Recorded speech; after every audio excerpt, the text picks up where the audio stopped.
now. And what I learned was I had to forgive myself. I had to forgive my 19-year-old self. I was 19 when that happened. Like, I was a child when I made that decision. And so I have Right. to forgive myself. And I have forgiven myself. It took a while, but I have forgiven myself. And I know that your worst decision does not define you. And I'm not a Mm, bad person. I made a bad choice, but I'm not a bad person. yeah. Unleash the untapped potential within you as we dive fearlessly into the realms of healing, personal growth, self-love, and uncharted territories of the human experience. Join us as we navigate relationships, conquer career and business milestones, and explore the depths of spirituality. This isn't just a podcast, it's a manifesto for the resilient, the ambitious, the soul-searching women and men of today. Grab your coffee and let's dive in with Beyond the Surface.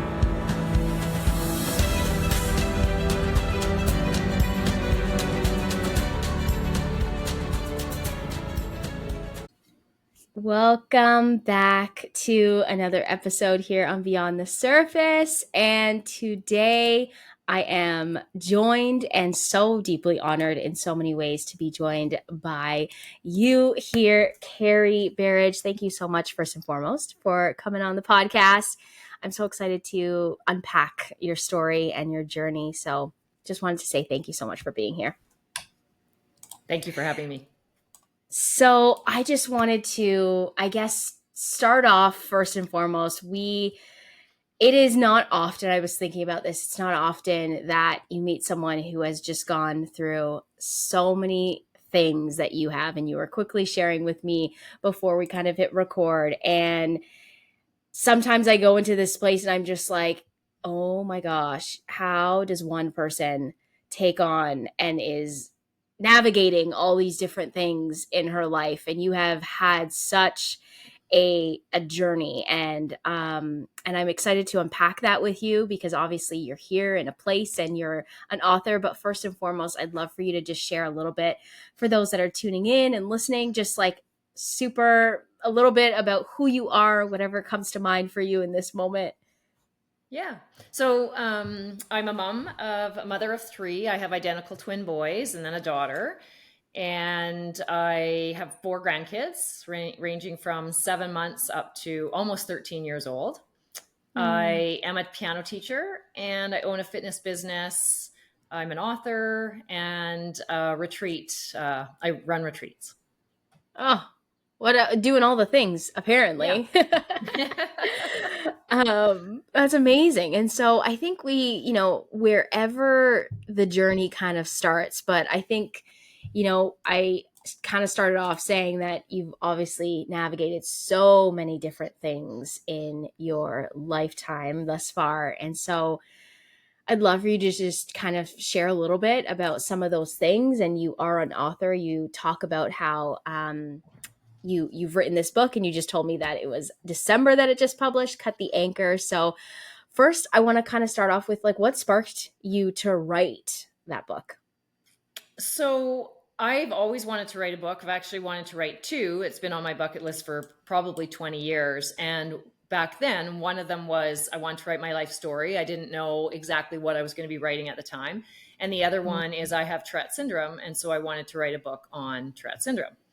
And so much has unfolded since those ideas were in my head. So I ended up writing, I am in the process of writing my second book, but in my first book, I combined both. So it is my life story, and there is a chapter on all my neurodiversities, because I have found out since that I have ADHD. And so that's just a chapter. My next book will be all about neurodiversities. But what prompted me to write the book now was all about my limiting self-beliefs. So growing up, I was filled with limiting self-beliefs. I thought I was stupid. I thought I wasn't good enough. I thought I wasn't pretty enough, smart enough, all those not enoughs. And it really took its toll in my life. Yeah. And I went every wrong turn, I took it. Everything that I could have done. And I don't regret those, don't get me wrong, because it's made me who I am today. But any fork in the road where one was a better choice and one was not, I took the one that wasn't every time. Oh, so I guess I have two questions there. Is, I mean, when you're saying like you kind of grew up with all those like not enoughs, I am right there with you and I resonate so deeply. And that was a lot of the chatter that happened in my own, home and all the things, right? But for me, and I'm curious about like your experience of where do you feel like that came from? Like, where did it stem from you to begin having all these negative self-talk? Because I mean, for myself, like, it's not like I didn't come from a terrible household. Like, it's not like my parents or my mother, I was raised in a single parent household. My mom was like the complete opposite. She was like the one that was like reminding us how beautiful we were and how smart we were and to like just do whatever we wanted. And I still managed to constantly have this chatter of like, I'm not smart, I'm not pretty, and all this stuff. So I'm curious, like, where do you feel like it came from for you? Well, to be honest, I didn't know at first, but being diagnosed with Mm. ADHD a year and a half ago has completely opened up my world of my childhood. And so a lot, and Tourette syndrome, the more so I have had Tourette syndrome and ADHD since I was 5 years old. I was not diagnosed with ADHD till a year and a half ago, and I wasn't diagnosed with Tourette's until I was 27. And so I was Wow. living with all these things that are part of Tourette's, which is a learning disability in that we don't process the same as other people. And that's the same with my ADHD, is I don't process the Mm. same way. But I didn't know that that's what I had. And then with the Tourette's, with me twitching, which I'll twitch my eye today and my shoulder probably, but I didn't know why I was doing it. So God. you have these things that are going on and you don't know why, and you're like 5 years old or 6 years old and you can't stop twitching, or you can't read and understand what you're reading. It takes its toll. And again, because I didn't know, I was like, well, I must be stupid, right? And Mm. so that's really a big part of it. And then also, and again, this has all been found out in the last year and a half, so I'm excited about it. I have a well, my I had a sister and a brother. My sister passed away in 2018, but growing up, my dad seemed, and I grew up in a good home. Like, there was no abuse, there was, nothing like that. However, I always felt that my dad loved the other two more than me. And they even thought Mm. that too. They would say, "Oh, sorry, sorry that you're not the favorite." And so that takes its Mm. toll. But what I have found out is my dad also has ADHD, and now I understand Tourette syndrome, and now I understand him better, and I understand why he said and did the things he did. But as a child, when you get told, "Don't get a fat bum or no one will love you," it's Yeah. like, oh, okay, I guess I'm fat. No one will love me. Right? Like, you twist things that are Mhm. said, and he didn't mean it the way he said it, but it certainly stuck with me for 50 years. Oh, Yeah. wow. Yeah. Oh, So I would say a lot of it had to do with not knowing I had ADHD and Tourette syndrome. Uh, I would say that was a big part of it. wow. Yeah. And so, I mean, I know it's only been a year and a half, but like, what, I guess, knowing that, I, I guess the question that I'm thinking of is kind of along the lines of what is that being diagnosed given you? How has that supported you? How has that just changed things for you? Completely. It has Yeah. completely changed my life. And I've had two people in the last week tell me, "Don't say you have ADHD. Like, why are you saying that?" And I said, "I'm going to Mm-hmm. shout it from the rooftops, because now my life makes sense. Everything makes Yeah. sense. I understand. Like, just even for example, this before COVID, we didn't really have Zoom meetings. Mm-hmm. It was a phone call or in person. I don't do well on phone calls, but Zoom, I can understand you because I can see you. But on a phone call, I feel Mm. dumb. It would be the last thing I would do. I'd put it on my to-do list. I'm not a procrastinator, but I am with phone calls. And I would put that, put it off. And finally it'd be like, okay, just make the phone call. But what I realize now, and I could never figure out, why don't you want to talk on the phone? Because I like to talk. It's because I can't understand you. I can't understand the Mm. person when I'm on the phone. And I don't know why that Wow. is. It's just like seeing someone I can understand better. And so Yeah. I am pumped about knowing it has completely changed my life. It's like, whew, mind blowing. And so I Yeah. can just understand me better. Like, you know, I just for reading, for example, I had to cheat in grade 12 to pass my English and social. And I even took a speed reading class. I studied hours every single night. I just didn't understand what was being asked of me. And so Mm, now I'm able to say to someone, I'm sorry, I have ADHD. I don't quite understand the way you're asking me. Could you explain it again? I would never have yeah. asked that before. I would have never said that. I would have just walked away feeling like, well, I'm stupid. I don't understand. And that is the way it is. But now it's not that way. Now I can actually say to someone, oh, could we do a Zoom meeting instead of a phone call? Because I can understand you better. And I'm able to because Yeah. I have the confidence to do it now. Ex- So that Yeah. it's huge for me. So I'll never And stop I, telling people that I have ADHD yeah. because it is massive and there's so much research to be done on it. I'm just it's just this is just the beginning for me. Yeah. I love just seeing how you can see it, like how excited you are and how, Yeah. I don't know if liberating is the word, but clearly, obviously, there's a piece of confidence that it's Hmm. given you, and almost maybe just empowered you, Yes. right? To, and I think that's such a beautiful thing to be able to go on whatever that looks like. If it is going down this path and there is some sort of diagnosis that comes to play, but I also look at it from the angle of, when we go into kind of like this beautiful world of personal development, and it's really just this way of really getting to understand yourself and know yourself, and then you can ask for what you need, and we can be empowered to do that. And I think part of it, why people are probably saying, don't stop saying that you have ADD or ADHD, it's that whole piece around like you're identifying with too. But obviously, if that feels good for you, and that, again, it just brings you, it's empowered you in a way, I feel like, is the energy that I like feel from just Yeah. hearing you talk about it. There's like this sense of empowerment from it. Huge, huge Yeah, empowerment. Yeah. And I've that's never amazing. used it as a crutch. Like even when I found out about Tourette syndrome and my boys have it too, we never used it as as an excuse or a crutch. Same thing with ADHD. I don't use it as as an excuse or a crutch on anything. I'm using it as, like you said, empowerment.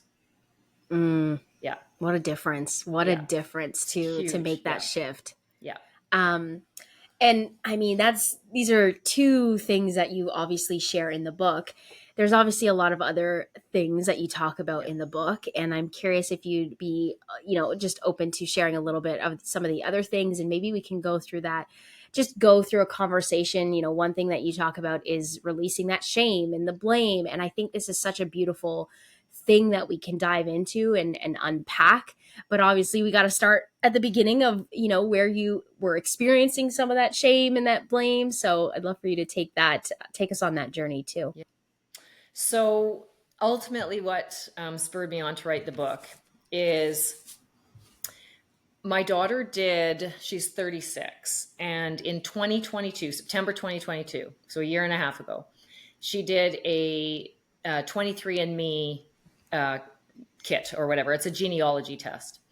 And she found out that she had a 26% match with a girl. And that means she has a half sister.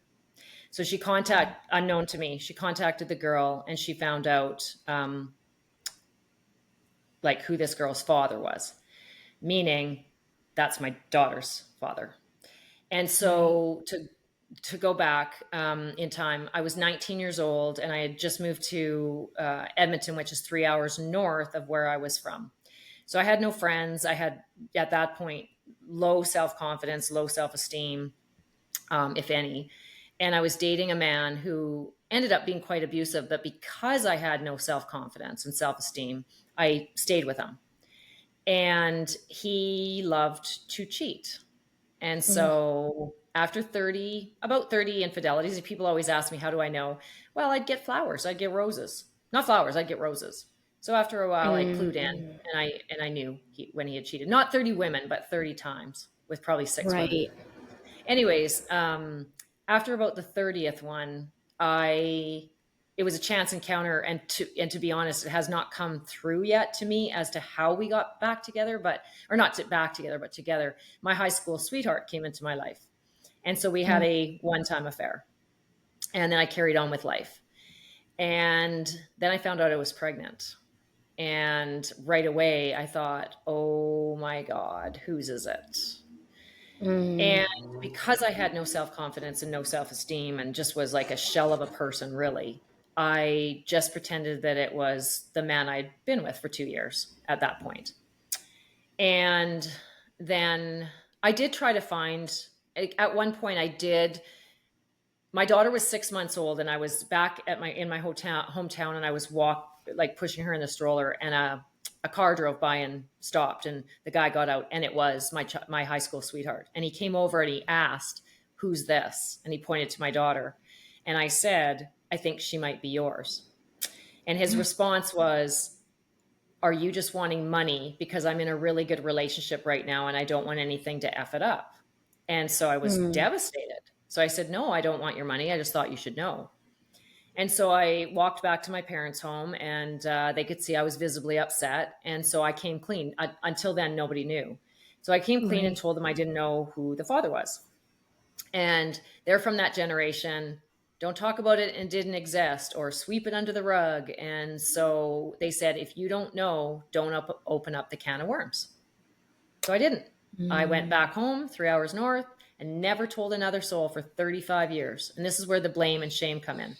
So for 35 years, I didn't know, but at the same time, I think we all know things and we just choose to ignore them. So that inner voice was telling me that Dawn, like the high school sweetheart, was hers and was her dad. But I just kept thinking, no, it was only once. I know it only takes once, but it was only once. It couldn't be his. And I just carried on with life as if the other person was her dad. But it was slowly eating me up inside without me really realizing it. It was causing me to be in toxic relationships. It was causing me female friendships and male friendships. I just was filled with blame and shame and guilt and hatred for myself. I hated myself. And, I just thought, what have I done? But it was too, in my eyes, it was too late to say anything. It had just gone on too long. It was like, at this point now, 36 years.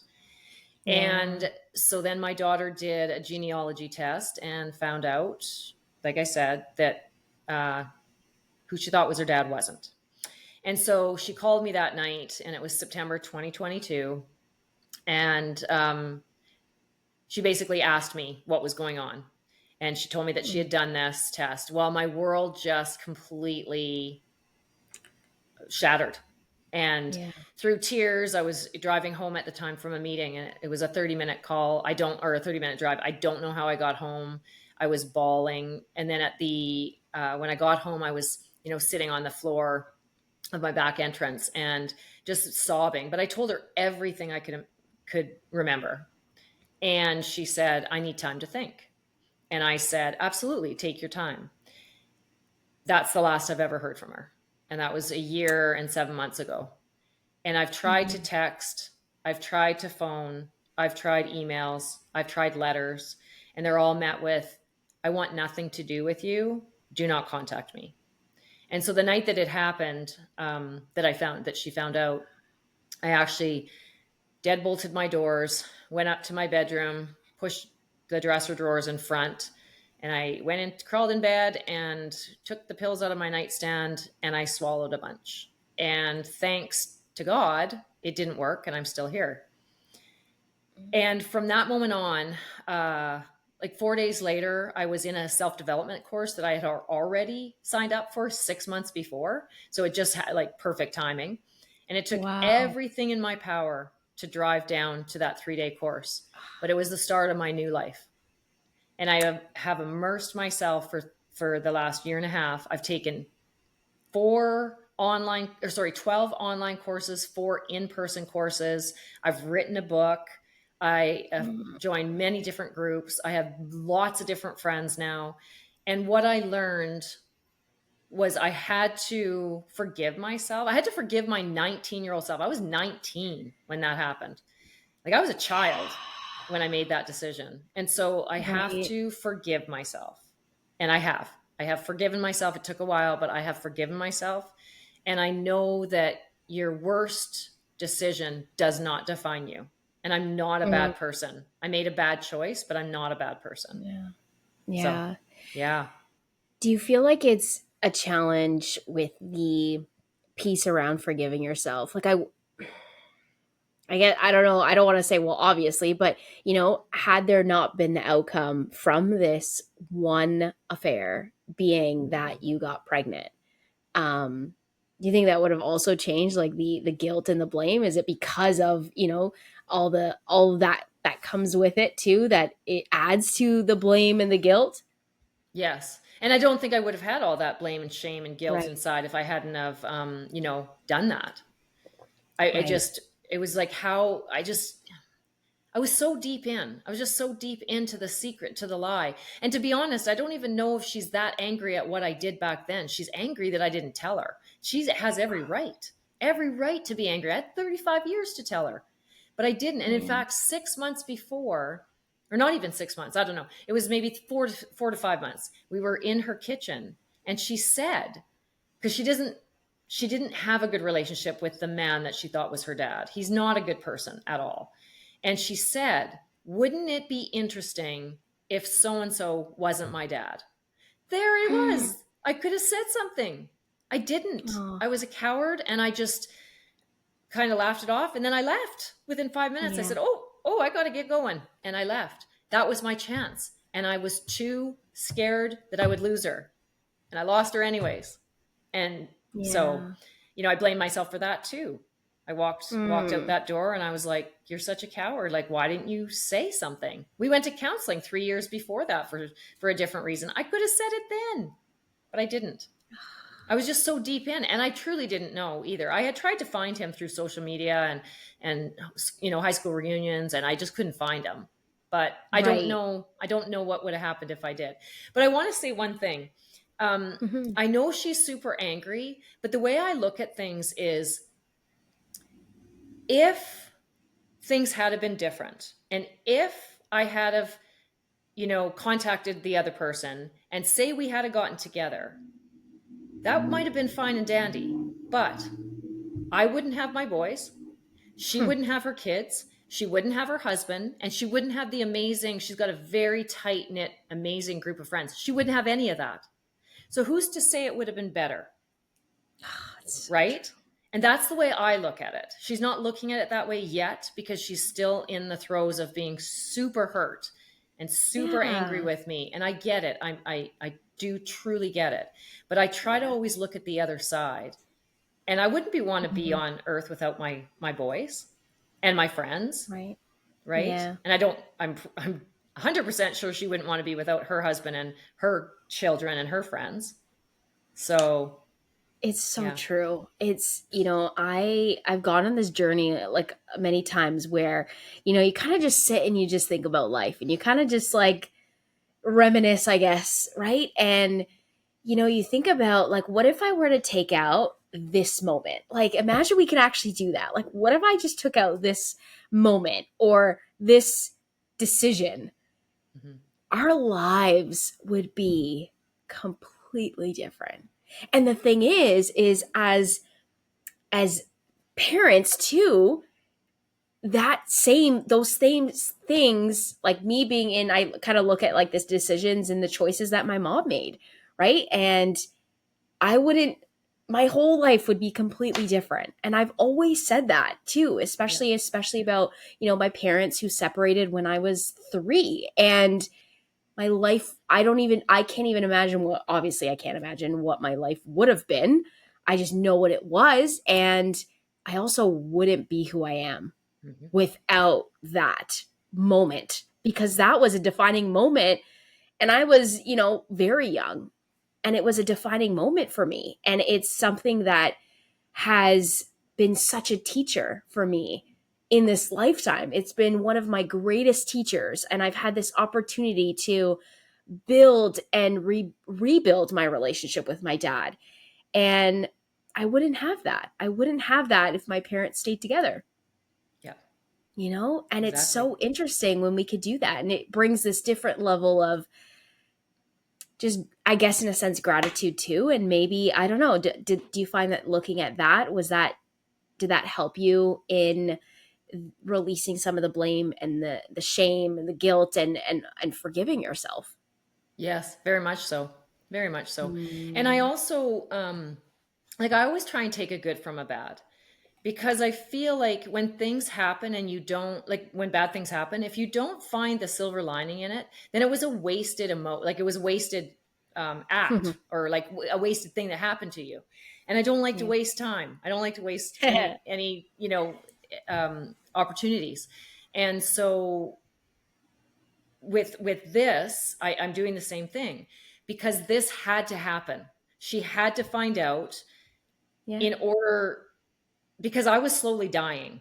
I was slowly dying. I was very, very ill those last 7 years leading up to that date. I was very Yeah. sick, in and out of like doctors and hospitals. I was down to 99 pounds. I was just very, very ill, and they couldn't figure out why. I know why now, because the guilt was killing me. It was killing me. And so it had to happen, even though I'm sad that, I miss them terribly, but it had to happen or I wouldn't be here. I truly Yeah. believe I would not be here. I truly believe I would have committed suicide and it would have worked. Yeah. So that's what I take from it. As Yeah. bad as it is, I was I was imploding. So Mm. something had to change. And Yeah. but also just on her, and I know everybody looks at things differently. But to me, she gained a good dad. She didn't like the one she had. Now she's got a really good Mhm. person. She gained a sister and a Oh, brother. She gained a dad. Maybe his wife is good too. I obviously don't know, but she gained a whole family, and so yeah. that's got to say something. Mhm. I think, as much as she's Yeah. angry at me, she did just gain a family. Everything is perspective. I feel Yeah. everything is perspective. And I thinking about what you're sharing and the journey and how that maybe obviously in hindsight why you were so sick, but it reminds me of this documentary that I saw a few years back called Heal, and it completely like rocked my world. Just watching it just resonated and it landed, and I was like, yes, our emotions are so tied to the illnesses that we Yep. experience. And sometimes we truly don't even understand what that is. And obviously, now in hindsight, kind of like it all makes sense why Yep. no doctor was able to figure out why you were so sick. But it was that, like, it's wild how much these emotions can weigh on us, how heavy they can be and what they can do to us. Yeah. And I'm curious too, what was the thing that allowed you to finally forgive yourself and really let go of that, the blame and the shame? Like, was it this like one moment, or was it a series of things? Can you pinpoint what it was that allowed you to let it go? I don't, that's a great question. And I don't even know if there is one moment, but I think just Yeah. like, okay, I think I lived my life because I'm kind of not in the limelight by any means, but people look up to me. I have a fitness business. I teach piano. I'm in the, like, in the visual to people. Hmm. So I lived my life thinking that if people are looking up to me, I need to be perfect, which Mm. is so completely the opposite way. People will run from someone that they think is perfect. They won't want to, go to them because they Mm. then feel inferior because nobody's perfect. But I lived my life that way. So I never told anyone I was anorexic for 17 years. I never told anyone that I was suffering from depression for 17 years. I never told anyone that I had ADHD or, Tourette's. I never told anyone that I was in an abusive relationship for 2 years. I hid all of that. All of that. I hid it all. And um, what I've learned though is once this whole thing came out and I wrote my book, and it was real, actually, to answer your question, I think it was the book. Now that I'm thinking of as we're talking, Mm.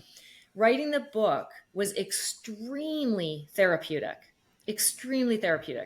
And so I think just writing my book and then going on to podcasts, I've been on a TV show, And just telling my story, so many people have come up to me and thanked me and said, you know, I was going through the same thing, and now that I know you were, I can, get help, or I can come out, or I can talk about it.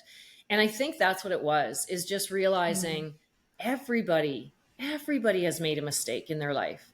And also just, I think, talking with some friends, and they kept saying, actually, it was a certain person, and they said, Kari, you were 19 when you made that decision. That's just like, Yeah. you're just out of high school. And to Yeah. make that decision, and especially because of the advice I got from my parents, Yeah. which wasn't the best advice, but I mean, that's the advice I got. And I think that person really helped me. Now that you say that, I totally forgot, but that person made me realize that I was a child making an adult decision. And then I lived with that child decision for 35 years. And he's Mm. the one that kept saying, Kari, you need to forgive yourself. You need to look at a picture of you when you were 19 and say, you did the best job you could, and Whew. you're okay. So yeah, oh my gosh, I didn't even remember that till you said that. And that was him. He helped me with that. And What a that's when I started gift. forgiving myself. Yeah. Oh, what a Wow. gift. Oh my I didn't even think gosh, about that that till gives now. So me yeah, chills. yeah, it was Yeah, powerful that gives me chills. Oh because I my didn't think gosh. of it that way. I didn't think of me as a child because I always thought I was so Right? mature. But looking back, and when I Yeah. look at 19-year-olds now, I'm like, I was a baby making a big decision. So At yeah, 19, and yeah, isn't that when we're supposed to be, learning, And I think that's part of, I mean, that layers with the whole being perfect and whatnot. And, it becomes hard to make those mistakes, right? Because we feel like we have to be Mhm. perfect. And it's such a weight to bear and to hold. And it's bullshit. And Yeah, honestly, it makes sense that so many people are just like resonating because there is the imperfect in that. And that's because we all are that. We all are looking in some way, shape, or form for someone to relate to on that level and say, like, oh my God, thank God this person doesn't have this all together because neither do I. Like, we yeah, all feel that. We all feel we don't have anything together. Like, no matter, I think, what age, and this is what I think I'm realizing in this moment is, for me, I'm kind of in that space where I'm like, oh, why can't I just have my like shit together? Why can't I just have my shit together? And I'm like, am I ever gonna have my shit together? Like, let's be honest. I'm gonna do the best that I can at every single moment.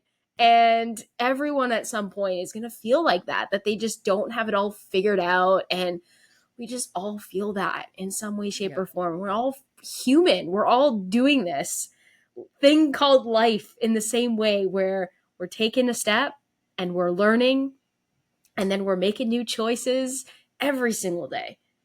yeah. Every single day. But And I like, think yeah, go ahead. no, no. Oh, I was just going to say, and I think when I finally realized that was when my life really started to open up, because Yeah. I have way more followers, way more friends, way more people coming up to me telling me their story, because I am now human and I'm not this thing that I thought I was supposed to be. I'm not perfect, and I've made many mistakes, and it's just brought me back to being human. It Mm, is, yeah, and that alone has kind of blown my mind, because I, for whatever reason, just thought I always had to show this perfect side to me. And no wonder I yeah. pushed people away, because they were probably thinking, well, I can't be as perfect as her, so I can't date her, or I can't Yeah. be her friend, or she's gonna look down on me, or whatever they were thinking. I don't know what they were thinking, but Totally. it's made me more human. Mm, Yeah. And if yeah. I can touch one person, that's why I wrote my book. If I can help one person per chapter, then I've done my job. I just want people to know it's okay to be you, and it's okay to be broken. It's okay to be not all put together, and to we're on this earth to learn. So hmm we should never be perfect. Even when the day we die, we should still be striving for, to learn more and seek and grow and become the best version of us. But that doesn't mean the perfect. And that's where I needed to switch my thought process. I want to be the best version of Kari, but before it was, I want to be perfect. Perfect. There's a huge difference Oh. there. And that allows me not to be perfect. And it allows me just to be the best version of me, the best version that I can Mm. be at this moment. And then maybe tomorrow it'll be a better version. And in a week, it'll be a worse version. But yeah, I'm just on a, you know, on a path, on a journey to keep striving till the day I die. Yeah. Yeah. Well, I definitely want you to share where people can purchase a book and find that. But before you do that, Mm-hmm. I would love for you to, I kind of always close like the episode and have you kind of share, if you could kind of distill your life's journey into like one piece of advice, what would that be? Um, I'm curious what you would say to that. And I'm also kind of curious to see what you would say what's to someone who specifically is just holding on to some sort of shame, guilt, something similar. What would be that piece of wisdom that you would share? Well, the first one is honestly to learn to love yourself fully. Be your authentic self because everyone else is taken. So you Hmm. can't be anybody else. You were put here on earth, no matter who you believe in, you were put here on earth to be the best version of you. So spend the time loving you and not changing to be what someone else wants you to be. Change what you want to be and discover who you are. Not mom, not wife, not husband, not sister, brother, but just who is you, who are you at your core? That's my message for that. And as far as shame and blame, take a picture, like find a picture of what you looked like when you were a child or whenever you made whatever decision you made that you feel, blame, shame, or guilt about. Find a picture, print it out or have it on your phone, whatever, and look at it and nurture that person, no matter what age it is. Nurture that person and say to the picture, it's powerful. It's different than just saying in your head. Look at that picture and say, you did the best job you could at the time. You can only do what you know at the time. You can't Mm-hmm. do any more. You can't do any better than you know at the time. That's what I Yeah. would say to people that are holding. And once you can release that blame or shame or guilt that you're carrying inside, your life will soar. A big Mm. weight will be lifted off your shoulders and you will be able to become whoever you want to become. But you can't when you're holding that inside of you because it's toxic. Mm. It'll kill you. Yeah, absolutely. Oh, oh my gosh, yes. I'd love for you to share where can people purchase a copy of your book, follow you, and just continue to hear more. I know you do a lot of podcasts too, so just be able to hear more sides of your story and your journey. But where can they purchase your book and follow you? Yeah. So I have a website. It's called fit2motivate.net. And I've got my book on there. It's called Cut the Anchor. You can order it through there. It is on Amazon. It is better to buy it through me, through my website though, but you can buy it on Yes. Amazon. And then I'm on Facebook. It's just my name, Kari Berridge. And I'm on Instagram, Fit to Motivate. I'm on LinkedIn, again, Kari Berridge and Fit to Motivate. Oh, so exciting. And my second book will come out in about 10 months. Ooh, I'm I'm just so currently excited. writing it right now. And that's all about Amazing. neurodiversities. Yeah. I'm so excited for you. Thank you. For this next book too. I mean, what a journey. And, you learn so much when you write the first book. And then, Yes. the second is a whole other journey too. So I'm just wishing you like the best for this journey too. And I'm excited to hear this about the second book when that comes out. And I genuinely I appreciate you so much in so many ways.